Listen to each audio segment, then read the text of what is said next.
You get an email from your bank. It looks real. It says your account is locked, and you need to verify your identity. You click the link, type in your login, and just like that, your personal data is gone. This is phishing. It's fast, silent, and extremely common. But in the next few minutes, you'll learn how to spot it, stop it, and protect yourself. This video is for everyone, whether you work in tech, finance, education, or just want to stay safe online. Let's begin. Phishing is a cyber attack where someone pretends to be a trusted source, like your bank, an online store, or even your boss, in order to steal sensitive information from you. It usually arrives by email, but it can also show up as a text message, a phone call, or a social media DM. The goal? Get you to click a link, download a file, or hand over information like your password, credit card number, or social security number. These attacks are dangerous because they don't hack your computer. They trick you. Phishing works because it plays on your emotions. Attackers create messages that are designed to make you feel panic, fear, urgency, or even excitement. For example, you might receive an email that says, "Your account will be deactivated unless you act within 24 hours." Or, "We've noticed suspicious activity on your account. Please confirm your identity." Or even, "Congratulations, you've won a $100 Amazon gift card." The idea is to get you to react quickly, without thinking. Let me walk you through a few common phishing scams. First, you get an email that says your Apple iCloud account is locked. It asks you to update your payment method. The link it provides takes you to a login page that looks exactly like Apple's website, but it's a fake. You type in your password, and the attacker now has it. Second, you receive an email that says you've been sent a PayPal invoice for something you didn't order, say $489 for a drone. There's a phone number to call if you want to dispute it. When you call, a fake support agent convinces you to give remote access to your computer to cancel the charge. Third, you're at work and you get an email that looks like it's from your HR department. It says there's a new employee policy you need to review. You click a link to download a Word file, and without knowing it, you install malware on your device. So how can you spot phishing before it's too late? Here are some red flags to watch for. Check the sender's email address. Does it match the company's real domain, or is it slightly off? Like support@ymart.com with an uppercase I instead of an L. Look for spelling and grammar mistakes. Professional companies usually don't make obvious errors. Be careful with links. Hover over them with your mouse if you're on a computer to see where they really lead. If you're on your phone, don't tap unless you trust the source.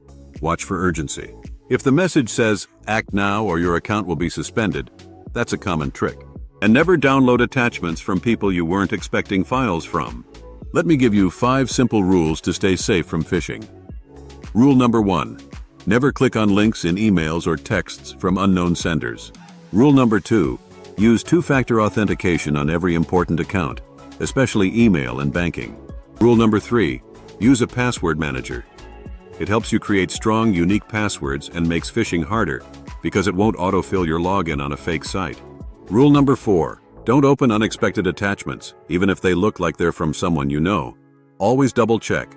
Rule number 5. If something feels suspicious, take a step back. A few seconds of caution can save you hours of recovery.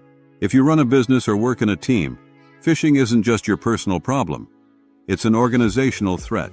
Here's what smart companies do. They train their employees regularly, even just short monthly reminders. They run phishing simulations to see who clicks. They use tools like email filtering and anti-malware software, and they create a culture where people feel safe reporting suspicious emails. One employee falling for a fake message can expose the entire company.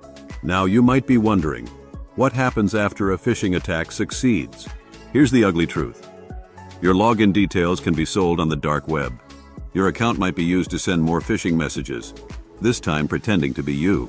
Your computer might get infected with malware that spies on you, steals more data, or locks your files for ransom. That one click can lead to lost money, stolen identity, and major headaches. So what should you do if you think you've been phished? First, disconnect your device from the internet. Then, change your passwords, especially for your email. If you use the same password on multiple sites, change those too. Turn on two-factor authentication if you haven't already. Run a full antivirus or malware scan, and report the incident, either to your workplace's IT team, your bank, or a national cybersecurity organization. Let's test your knowledge with a quick quiz. True or false? Real companies sometimes ask for your password over email. False. That's always a red flag. True or false? If an email includes your name, it must be legitimate. False. Names are easy to find and use in scams. True or false? Two-factor authentication helps protect you even if your password is stolen. True, that extra step can stop most attacks. To wrap up, here's your quick safety checklist. Use strong, unique passwords with a password manager. Turn on two-factor authentication wherever possible. Avoid clicking unknown links or downloading unexpected files. Don't act on messages that try to scare you into rushing. And always double-check if you're not sure. Phishing scams are evolving every year, but if you stay alert and follow these tips, you'll be much harder to fool. If this video helped you, give it a thumbs up and share it with someone who might need it. A friend, a coworker, or a family member. Leave a comment if you've ever almost fallen for a phishing email, or if you spotted a really sneaky one. And if you want more videos like this one, subscribe to the channel. Stay alert, stay secure, and I'll see you in the next one.